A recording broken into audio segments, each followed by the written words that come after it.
Myers Life. Hey! So, cognitive biases. I know in the previous video that I uploaded, I mentioned that I would dive a little deeper into this topic. So let's go. Yeah. Ha. Yeah. Hey. You know we about the love. You know I want the love. You know you need the love. You know we want the love. You know I want the love. You know we need the love. You know I got the love. Man, can you feel the love?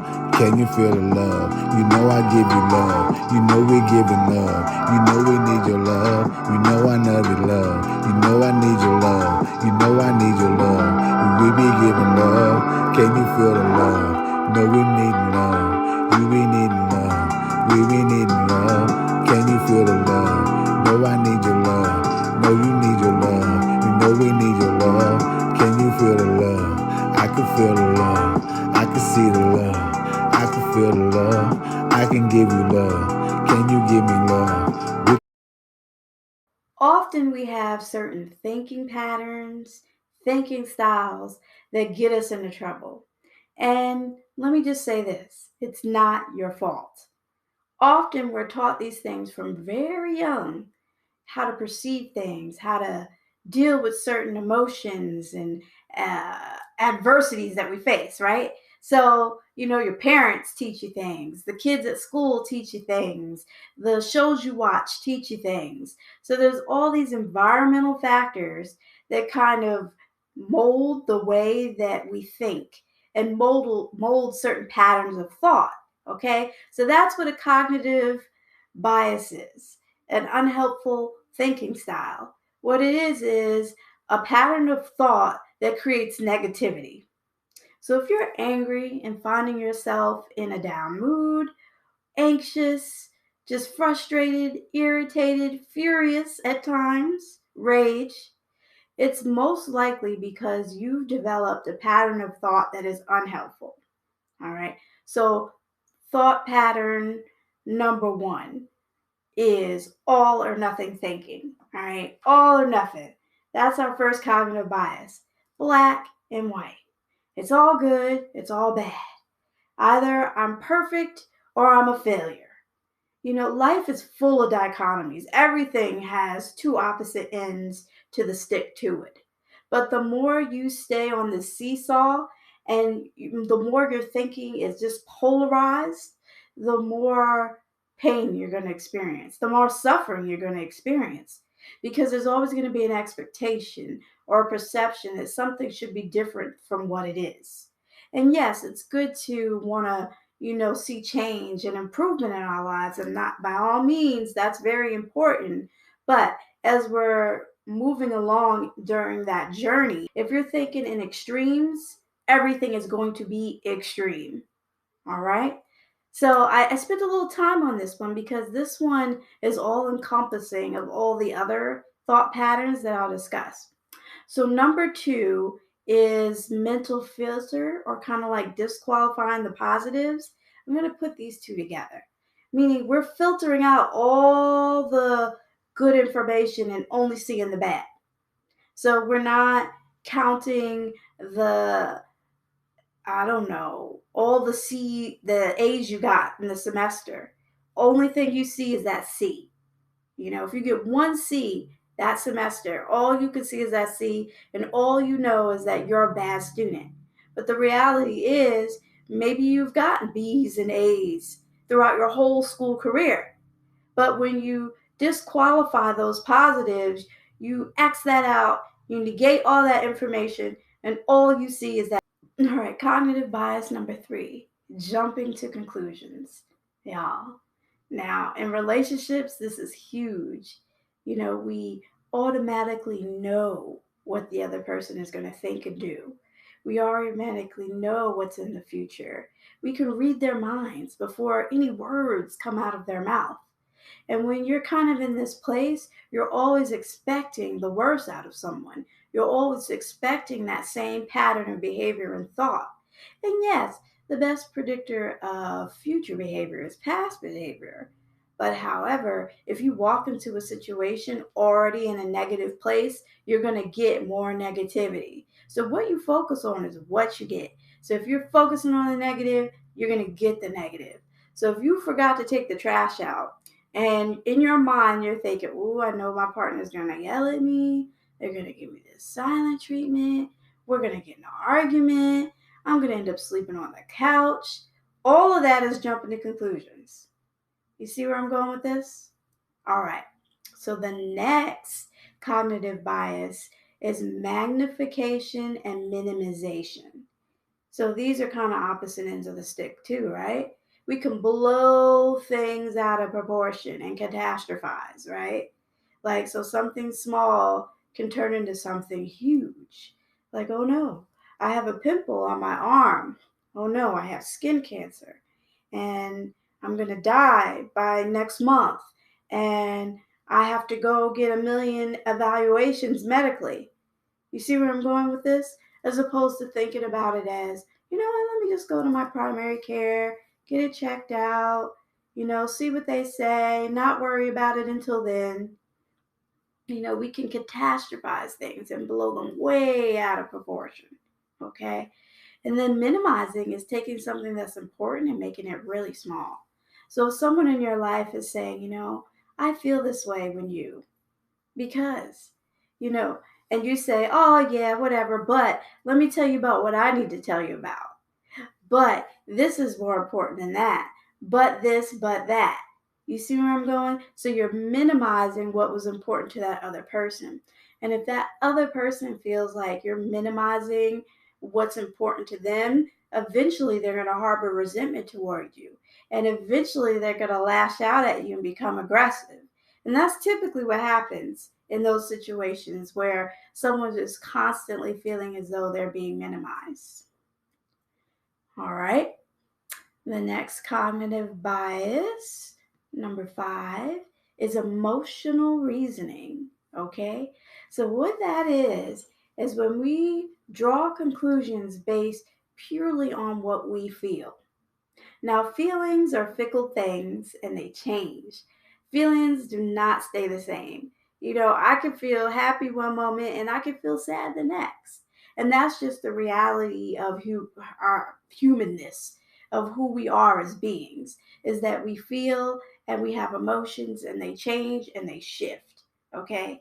But a lot of times, if all of our life decisions are made based upon what we feel in the moment, without taking some time to kind of strategically think through and spiritually check into if not this is, whether or not that's a good decision for you, then ultimately you're going to get burnt out very quickly. Because if you're always in that heightened emotional place and living your life on 100, you're going to get burnt out. So a lot of times we think because I feel this way, I must be this way. And a lot of times we'll say, well, I feel unsure. So I know I'm an idiot. I know I'm all bad. I know I'm not a good person. And that negative dialogue and that negative self talk develops because of the rumination on what we're feeling at that moment.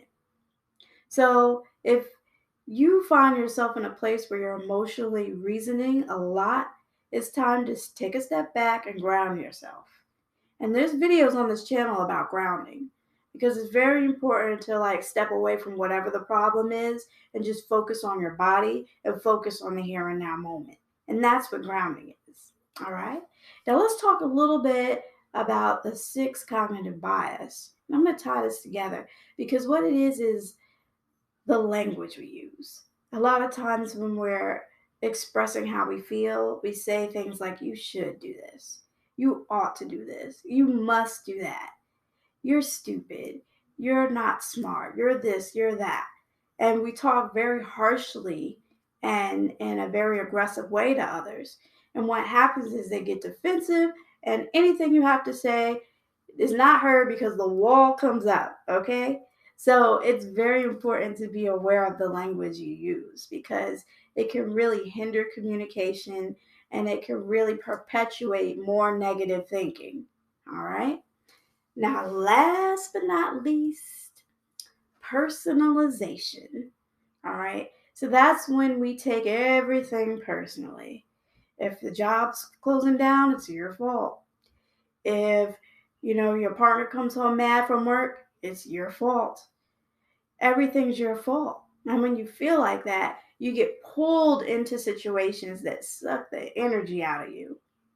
Sometimes other people have issues, and if you take their issues personally, you're always going to have a problem, because at that point, then you're always going to be defending yourself. You're always going to question who you are. Your self esteem is going to be impacted, and it's going to be hard to make decisions and to move forward in life toward your goals. So do not take it personally. Everybody is just doing the best they can with what they have in that moment. And we are all people, and we're all learning, and we're all on our own individual journey. So, any judgment you have towards others or assumptions you may form based upon negative thinking patterns, just take a step back and think, am I taking this personally? Am I making this about me? And it really has nothing to do with me? Because a lot of the situations and conflicts we found ourselves in, we're taking it personally and we're making it all about us. And we're hyper focusing, and it has nothing to do with us. If you're in a situation with someone that maybe talks down or doesn't have empathy or doesn't know how to express themselves, and you say, well, what did I do wrong? And why didn't this person do this? If they care, they should do this because I'm me and this and that and the third. Yes, you are you. You are valuable. You are perfectly made in God's eyes. There's nothing wrong with you. However, when you get sucked into other people's negative, you are in a place where you feel negative and you perpetuate negative. So learn how to respond versus react. The more you respond to situations versus just react in every emotion you feel, the more control you'll have over that situation, and the less you'll be sucked into situations where you lose your peace. So that's what cognitive biases are. Cognitive biases are really about identifying what unhelpful thinking styles you have that are preventing you from feeling joy, happiness, peace, and neutrality. I love you. Myers Life. Evolve through your anger. Take a deep breath with me and monitor the situations that trigger you. If you were triggered at work, what really was going on? What were your thoughts around that situation? And look into that and see if maybe you're falling into one of these unhelpful thinking styles. Mara's Life.